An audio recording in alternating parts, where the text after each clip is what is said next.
6 հարց, որոնք հաճախ են տրվում 4-րդ իշխանության կողմից ԴՕԿ կուսակցությանը նախընտրական քարոզարշավի ընթացքում։ 1. Նոյեմբերի 9-ի հայտարարության մասին։ Նոյեմբերի 9-ը ոչ թե խաղաղության փաստաթուղթ էր, այլ պարտության, անպատասխանատվության և պետական ողնաշարի կոտրման փաստաթուղթ։ Այն ստորագրվեց այն ժամանակ, երբ ժողովուրդը ճշմարտությունը չէր իմացել, իսկ պետությունը բերվել էր ծնկի։ Այդ փաստաթղթի քաղաքական, իրավական և ռազմական հետևանքների համար պատասխան պետք է տան բոլոր նրանք, ովքեր երկիրը հասցրեցին այդ օրվան։ 2. Վաշինգտոնյան հայտարարության մասին։ Ցանկացած փաստաթուղթ, որը կարող է բերել իրական խաղաղության, պետք է ուսումնասիրել սառը գլխով, ոչ թե ծափերով կամ հայհոյանքով։ Բայց խաղաղությունը չի կարող լինել Հայաստանի հաշվին, Սյունիքի հաշվին, Արցախի մոռացության հաշվին կամ ժողովրդի թիկունքում։ Եթե Վաշինգտոնյան գործընթացը ամրացնում է Հայաստանի ինքնիշխանությունը, այո, պետք է աշխատել։ Եթե այն բացում է նոր զիջումների դուռ, դա անընդունելի է։ 3.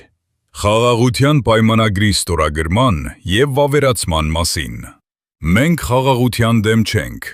մենք կապիտուլյացիոն խաղաղության դեմ ենք։ Պայմանագիրը կարելի է ստորագրել միայն այն դեպքում, երբ հստակ երաշխավորվում են Հայաստանի տարածքային ամբողջականությունը, սահմանների անվտանգությունը, գերիների և պահվող անձանց վերադարձը,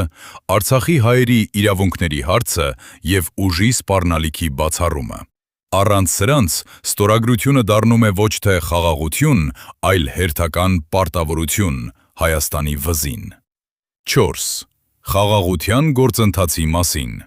Խաղաղությունը պետք է լինի ուժեղ պետության ձեռքում, ոչ թե վախեցած իշխանության։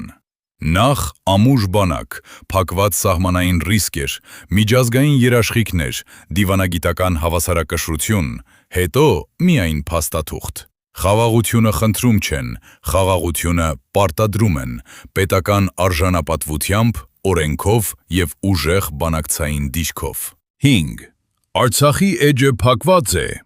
Ոչ, Արցախի էջը ոչ ոք իրավունք չունի փակել։ Կարող են քարտեզի վրա գիծ քաշել, կարող են փաստաթղթում անուն չտալ, բայց ժողովրդի հիշողությունը, տեղահանված արցախցու իրավունքը, գերեզմանները, եկեղեցիները, տունը, հայրենիքը չեն ջնջվում։ Արցախի հարցը փակված չէ, այն տեղափոխվել է իրավական, պատմական և ազգային պայքարի նոր փուլ։ 6. Սահմանադրական փոփոխությունների մասին։ Եթե սահմանադրությունը փունը փոխում են հանուն պետության ամրացման, քննարկելի է, բայց եթե փոխում են, որ արտաքին պահանջ կատարեն, պատմական հիշողությունը ջնջեն կամ իշխանության համար նոր խաղի կանոններ գրեն, մենք դեմ ենք։ Սահմանադրությունը իշխանության նոթատետր չէ, որ ամեն եկածը իր ուզածով խմբագրի։ Սահմանադրությունը պետության ողնաշարն է, իսկ ողնաշարը չեն ծռում ոչ Բաքվի, ոչ Մոսկվայի, ոչ Վաշինգտոնի, ոչ Բրյուսելի պատվերով։ Ահավասիկ, այս կարևորագույն հարցերի պատասխանները, որոնցից խուսափում են պատասխանել շատ քաղաքական միավորներ։ Սա մեր ծրագրային դրույթների կարևորագույն և բաղկացուցիչ մասն է, որն իրագործելու է ԴՕԿ կուսակցությունը, Վարդան Ղուկասյանի առաջնորդությամբ օրենքի դիկտատուրայի ուժով։ ԴՕԿ կուսակցության շտաբի պետ, փաստաբան Լևոն Բաղդասարյան։